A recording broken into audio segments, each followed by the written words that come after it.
My name's Cait, this is Jessica, and this is Garrett. We're all students at BYU. And one thing that students who've been here a while love to do is give unsolicited advice to incoming freshmen. So here's some of that advice. The transition into college life can be legitimately rough, especially if all you're doing is studying all day and you view BYU as only an academic experience. In reality, there are so many enriching opportunities for you to take advantage of, and some of the most worthwhile are live performances. We will take you to 3 places where we have seen some of the most recent performances here at BYU. We will go first to the De Young Concert Hall, the Pardo Theater, and then the Richards Building Theater. Our first stop is the De Young Concert Hall. We're in the De Young Hall, where the choirs most often perform.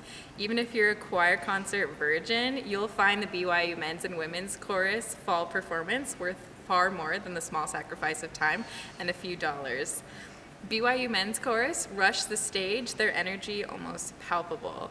Through a charming short ballad about how they don't have enough time to sing a full one, and through a surprise appearance of a ghost prop during their final number, BYU Men's Chorus showcased humor as a valid antidote to setbacks and even grief.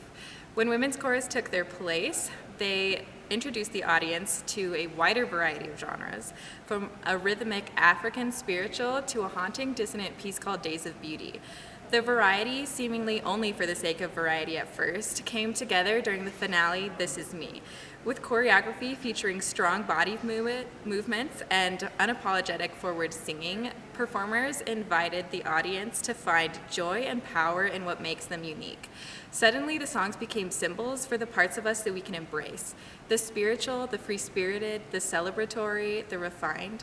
Both choirs outdid previous performances by delivering something truly entertaining and memorable. A concert enjoyable for those who don't usually enjoy choral singing, and enlivening for those not easily enlivened. We are here in the Pardo Theater, right outside where the play Mousetrap was performed. Agatha Christie's play Mousetrap certainly is a true whodunit murder mystery play that keeps you guessing until the final line. The audience is put under a vow of silence to preserve the play that everyone must see. In a setting surrounding 1940s England, a wide variety of characters is provided to explore the different quirks and aspects of humanity. Almost any audience member can find a character that they relate to in one way or another and see themselves in this play. The cast of actors in this performance do so very much to add suspense to the story. A character can simply lean forward while sitting in a chair, and you will start wondering if how they sit is enough justification for them to be the true murderer. Being in a situation of not knowing the true identity of the people around you gives the audience an opportunity to reflect on the relationships that they have in their own lives, to think about who they actually do know. The themes of trust and love are never left alone in this thriller, and audiences will leave this performance with a new perspective of humanity and learning how to trust others. Right now we're outside the RB Theater. An evening of student works can be a daunting thing to attend. With a handful of choreographers, it can easily fall or fly in a kind of fine arts roulette. BYU's Dance Ensemble was a refreshingly diverse show with virtuosic themes throughout, recurring head-tail sequences and profound partnering both unifying elements. Although somewhat disjointed, and while the excellence of the pieces presented fit on a wide spectrum, it was an entertaining night, and one able to capture audiences' cathartic and imaginative tendencies.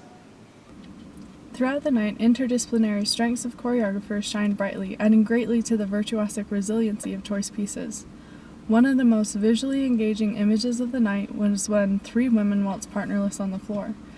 The juxtaposition of this decision highlights the phenomenon that collectively we can be lonely.